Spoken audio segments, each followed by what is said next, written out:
Hello friends, welcome to my YouTube channel. మన జీవితంలో మనం తీసుకునే చిన్న చిన్న కేర్లెస్ డెసిషన్స్ వల్ల, నిర్లక్ష్యంతో తీసుకునే డెసిషన్స్ వల్ల మనం ఫ్యూచర్లో చాలా ఇబ్బంది పడాల్సి వస్తుంది. చాలామంది నా జీవితాన్ని నేనే చెడగొట్టుకున్నాను అని అనుకునే సందర్భాలు కూడా చాలా ఉంటాయి. ఈ చిన్న కథ వినండి. మనం తీసుకునే కేర్లెస్ డెసిషన్స్ వల్ల మనం ఎంత సఫర్ అవ్వాల్సి వస్తుంది ఫ్యూచర్లో అనేది ఈ చిన్న స్టోరీ ద్వారా మీకు క్లియర్గా అర్థమవుతుంది. ఈ కథ ఒక కార్పెంటర్ గురించి. కథ ఏంటంటే, ఒక ఊరిలో రామయ్య అనే ఒక ఓల్డ్ కార్పెంటర్ ఉన్నాడు. 50 సంవత్సరాలుగా తను కార్పెంటింగ్ వర్కే చేస్తూ ఉన్నాడు. 50 సంవత్సరాలుగా ఇల్లు కడుతూనే ఉన్నాడు. ఎన్నో కుటుంబాల ఆనందానికి తన చేతి పని కారణమైంది. ఒకరోజు ఈ కార్పెంటర్ తన కాంట్రాక్టర్ దగ్గరకు వెళ్ళి, ఇక నా వయసు అయిపోయింది, నా మిగిలిన జీవితం నా కుటుంబంతో గడపాలనుకుంటున్నాను, ఇక నుంచి ఈ కార్పెంటింగ్ వర్క్ మానేద్దాం అనుకుంటున్నాను అని తన కాంట్రాక్టర్తో చెప్తాడు.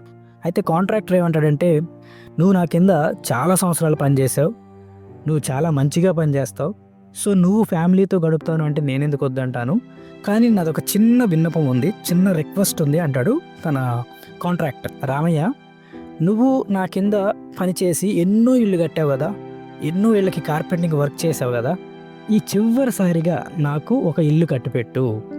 ఈ ఇల్లు కట్టిన తర్వాత, చివరిగా ఈ ఇల్లు కట్టిన తర్వాత నువ్వు వెళ్ళి నీ జీవితాంతో విశ్రాంతి తీసుకో, నీ ఫ్యామిలీతో మంచిగా గడుపు అని కాంట్రాక్టర్ అంటాడు.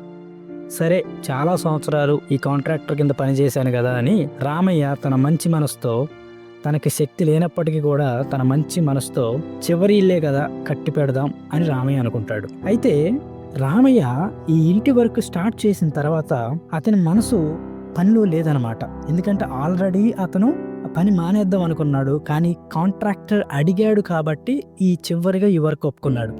తనంతటి తాను ఒప్పుకోలేదు, ఒకరు అడిగారు కాబట్టి ఒప్పుకోవాల్సి వచ్చింది. సో అందుకని ఇల్లు కట్టే క్రమంలో అన్ని పనిముట్లు, చీప్ పనిముట్లు యూజ్ చేయడం స్టార్ట్ చేశాడు. ఇది నా చివరి పనే కదా, చివరి ఇల్లే కదా, ఎలా కట్టినా పర్లేదు, పని ఎలా చేసినా పర్లేదు అనుకొని ఎలాగోలా ఇల్లు పూర్తి చేశాడు. పూర్తి చేసిన తర్వాత కాంట్రాక్టర్ దగ్గరికి వెళ్ళి, కాంట్రాక్టర్ గారు, మీరు ఇచ్చినట్టే నేను మీరు చివరిసారిగా రిక్వెస్ట్ చేసినట్టు ఆ ఇల్లు కట్టడం పూర్తి చేశాను అని చెప్తాడు. కాంట్రాక్టర్ నవ్వుతూ ఒక తాళం తీసుకొచ్చి మన రామయ్యకి ఇస్తాడు. కాంట్రాక్టర్ ఒక తాళం తీసుకొచ్చి రామయ్యకి ఇస్తాడు. రామయ్యకి ఏం అర్థం కాలేదు, తాళం నాకు ఇస్తున్నాడు ఏంటి అని అనుకుంటున్నాడు. ఈ తాళం దేనిదో కాదు, రామయ్య చివరిగా కట్టిన ఇల్లుది. రామయ్య చివరిగా కట్టిన ఇంటి యొక్క తాళం రామయ్యకి ఎందుకు ఇస్తున్నాడు? అది కాంట్రాక్టర్ కోసం కట్టుకున్న ఇల్లు కదా, కాంట్రాక్టర్ నాకెందుకు ఇస్తున్నాడు అనే ఒక సందేహంతో కాంట్రాక్టర్ వైపు చూస్తూ ఉంటాడు. అప్పుడు కాంట్రాక్టర్ నవ్వుతూ ఏమంటాడంటే, రామయ్య, నా కోసం ఇన్ని సంవత్సరాలు పనిచేసావు కదా, నువ్వు చివరిగా కట్టిన ఇల్లు నేను నీకే గిఫ్ట్గా ఇద్దామని నీకు ఇప్పటివరకు చెప్పలేదు, ఈ ఇల్లు నీకే, ఈ ఇల్లు నీ సొంతమే అన్నాడు.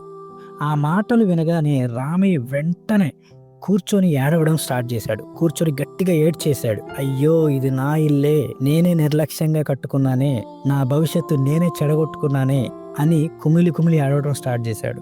ఒకసారి కంపేర్ చేసుకుంటే, ప్రతిరోజు మన జీవితంలో ఎన్నో డెసిషన్స్ తీసుకోవాల్సి ఉంటుంది. ఎన్నో డెసిషన్స్ తీసుకోవాలి. అవి సీరియస్గా తీసుకుంటున్నామా, కేర్లెస్గా తీసుకుంటున్నామా?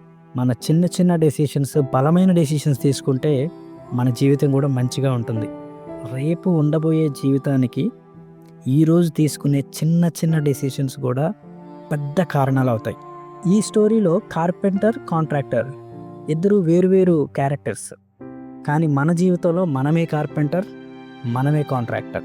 అంతా మన చేతిలోనే ఉంది. అందుకనే build wisely, because you have to live in what you build. నువ్వు కట్టుకున్న దాంట్లోనే నువ్వు జీవించబోతున్నావు, అందుకనే చాలా స్ట్రాంగ్గా కట్టుకో అని దాని అర్థం. సో ఈ కథ మన జీవితానికి దగ్గరగా అనిపించవచ్చు.